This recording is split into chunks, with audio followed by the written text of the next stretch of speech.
নমস্কার, প্রেত story live পডকাস্টের আরেকটি নতুন এপিসোডে সবাইকে স্বাগত। আজ আমি যে ভৌতিক ঘটনাটি শেয়ার করতে চলেছি সেটি পাঠিয়েছেন চন্দননগর থেকে বিপ্লব বিশ্বাস। বিপ্লব বলছে, দাদা, আমি ভূত খুব একটা বিশ্বাস করি না, তবে আমার নিজের চোখের সামনে ঘটে যাওয়া কিছু অদ্ভুত ঘটনা আমার বিশ্বাসের জায়গাটা একটু নড়বড়ে করে দিয়েছে। বিপ্লব জানাচ্ছে, তার বাবা ও কাকার পরিবার একই বাড়িতে বাস করতেন। বাড়ির সামনের দিকে বড় রাস্তা আর পেছনে একটি পুকুর, পুকুরের পিছনে ফাঁকা মাঠ। বিপ্লবের কাকি ছিলেন কিছুটা অদ্ভুত স্বভাবের, কারোর সাথে কথা বলতেন না, চুপচাপ ঘরে বসে থাকতেন। এমনকি তার দৃষ্টিতেও কিছু অস্বাভাবিকতা ছিল।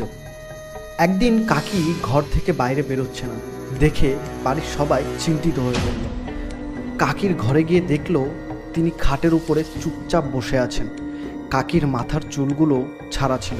বিপ্লব জিজ্ঞাসা করল, কাকি ঘর থেকে বাইরে কেন যাচ্ছ না? কাকি কোনো উত্তর দিলেন না। আবার জিজ্ঞাসা করল, তবুও কোনো উত্তর নেই। তারপর কাকি বললেন, ভালো লাগছে না। এই ঘটনার পর থেকে কাকির অদ্ভুত আচরণ বাড়তে থাকল। একদিন বাড়িতে ফিরেই বিপ্লব শুনল কাকি গলায় দড়ি দিতে গেছিল, কিন্তু তার কাকা দেখে ফেলায় তিনি বেঁচে যান। এরপর কাকির আচরণ আরও অদ্ভুত হয়ে উঠল। চেনা মানুষ অচেনা লাগছিল এবং তিনি বেশ অস্বাভাবিকভাবে কথা বলছিলেন। বাড়ির সবাই বলল কাকিকে ভূতে ধরেছে। তারপর একজন ওঝাকে ডাকা হলো। ওঝা এসে কাকিকে দেখে বললেন, এনাকে ভূতে ধরেছে। তারপর ওঝা কাকিকে উঠোনে বসালেন এবং কিছু মন্ত্র পড়তে লাগলেন। কাকিকে জিজ্ঞাসা করলেন, তুই কে? কোথায় তোর বাড়ি? তুই কেন এই মেয়েটিকে ধরেছিস? প্রথমে কাকি কিছু বলতে চাইছিল না, পরে ওঝা মন্ত্র পড়ে তাকে বলতে সক্ষম হলেন। কাকি বললেন, আমার নাম অশোক। বাড়ির সবাই অবাক হয়ে গেল। অশোক ছিল তাদের এক আত্মীয়, যিনি 6 মাস আগে বিষ খেয়ে মারা গেছেন। ওঝা আবার জিজ্ঞাসা করলেন, তুই কেন এই মেয়েটিকে ধরেছিস? কাকি বললেন, আমার কোনো সঙ্গী নেই, তাই আমি এই মেয়েটিকে আমার সঙ্গী বানাতে চাই। ওঝা অনেক মন্ত্রতন্ত্র করে কাকিকে বোঝাতে লাগলেন। শেষে কাকি বললেন, হ্যাঁ, আমি চলে যাব, আমি আর কখনো আসবো না। ওঝা তাকে বললেন, তুই 1 ঘড়া জল মুখে নিয়ে যাবি। কাকি সম্মতি দিলেন। 1 ঘড়া জল নিয়ে কাকি উঠোন দিয়ে হাঁটতে লাগলেন। বাড়ির বাইরে গিয়ে রাস্তায় পৌঁছেই করে পড়ে গেলেন। এভাবে 1 ঘড়া জল মুখে নিয়ে যাওয়া একটি সাধারণ মানুষের পক্ষে অসম্ভব।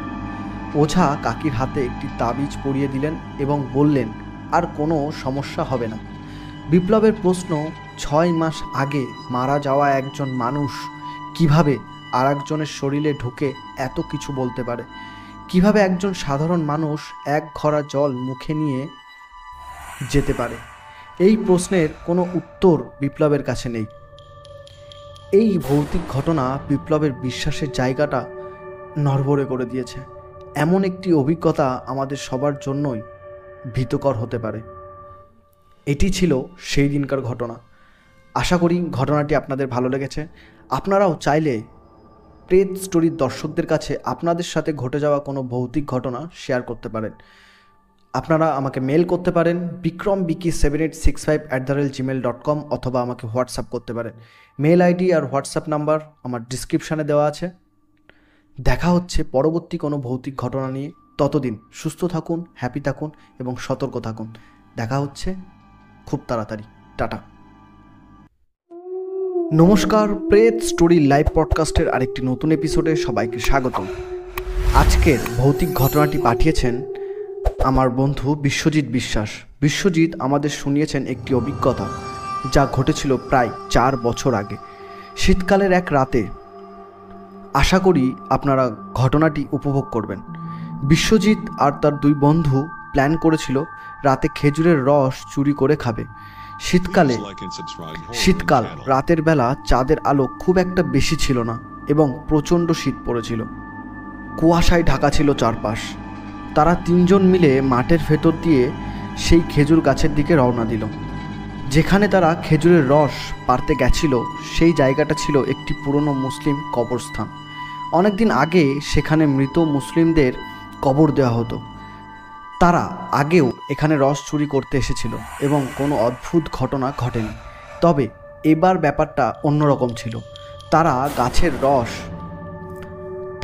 গাছ থেকে রস পেড়ে খেলো। তখন রাত প্রায় 12:30 বাজে। রস খাওয়ার পর তারা বাড়ি ফেরার প্রস্তুতি নিল। বাড়ি যাওয়ার সময় জমির আল ধরেই গেছিল, তাই আবার সেই আল ধরেই হাঁটা শুরু করলো। কিছুটা আসার পর তারা দেখল একটি সদ্য জন্ম নেওয়া বাছুর তাদের আশেপাশে ঘুরছে। এত রাতে মাঠের মধ্যে বাছুর দেখে তারা একটু অবাক হলো।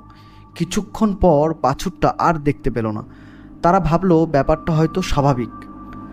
কিছুটা রাস্তা আসার পর তারা দেখতে পেল একটা কালো বেড়াল সামনে ঘোরাঘুরি করছে আর ম্যাও ম্যাও করে ডাকছে। বেড়ালের ডাকের মধ্যে অদ্ভুত ভয় ছিল। বেড়ালটা দেখার পর তাদের মনে একটু ভয় ঢুকে গেল। তাদের ভয়ের মাত্রা বাড়ল যখন তারা দেখতে পেল একটি দাঁতাল শুয়োর তাদের সামনে ছোটাছুটি করছে। এত রাতে শুয়োর দেখে তারা সবাই আতঙ্কিত হয়ে পড়ল।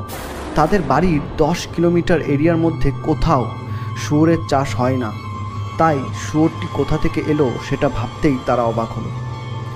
তাদের মধ্যে একজন বলল যে তার কাছে একটি সিগারেট আছে।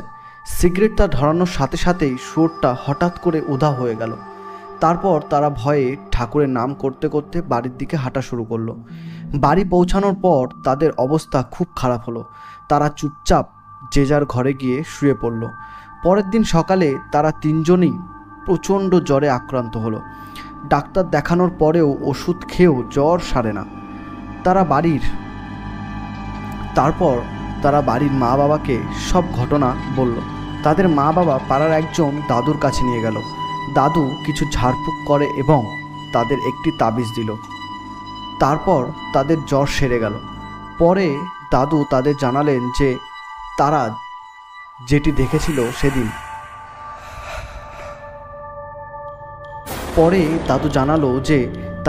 দেখেছিল সেটি গোদান নামে পরিচিত, যা মৃত আত্মাদের কারণেই তৈরি হয়। দাদু বললেন তারা একা থাকলে আরও বড় ক্ষতি হতে পারত। এই ছিল সেই ভয়ানক রাতের গল্প। বিশ্বজিৎ এবং তার বন্ধুরা এই ঘটনার পর থেকে আর কখনো খেজুরের রস চুরি করে খেতে যায়নি। এই অভিজ্ঞতা তাদের জীবনে এক নতুন শিক্ষা নিয়ে আসে। ঘটনাটি শোনার পর আশা করি আপনারা বুঝতে পেরেছেন যে ভৌতিক অভিজ্ঞতা সত্যি হতে পারে এবং কখনো কখনো আমাদের জীবনের নির্দিষ্ট ঘটনা আমাদের বিশ্বাসের মাত্রাকে বদলে দিতে পারে। আপনারা হয়তো অনেকেই এইসব ঘটনা বিশ্বাস করেন না, তবে যতক্ষণ না নিজের সাথে ঘটে ততক্ষণ সত্যি বোঝা যায় না। অবশ্যই মতামত জানাতে ভুলবেন না যে ঘটনাটি আপনাদের কেমন লাগলো। এটি ছিল সেই দিনকার রাতের ভৌতিক ঘটনা যা বিশ্বজিৎ ও তার বন্ধুরা উপভোগ করেছিল। আশা করি ঘটনাটি আপনাদের ভালো লাগবে। ভালো লাগলে অবশ্যই কমেন্ট করে জানাবেন। আর দেখা হচ্ছে। আর যারা নতুন দেখছেন তারা অবশ্যই চ্যানেলটিকে সাবস্ক্রাইব করে দেবেন আর একটি লাইক করে দেবেন। এটাই হচ্ছে আজকের ঘটনা। আশা করি তোমাদের ঘটনাটা শুনে খুব ভালো লেগেছে। যদি ভালো লেগে থাকে তাহলে একটি লাইক করে দিও। আর যারা নতুন দেখছো তারা প্লিজ চ্যানেলটিকে সাবস্ক্রাইব করে দাও এই রকম ভৌতিক ঘটনা শোনার জন্য।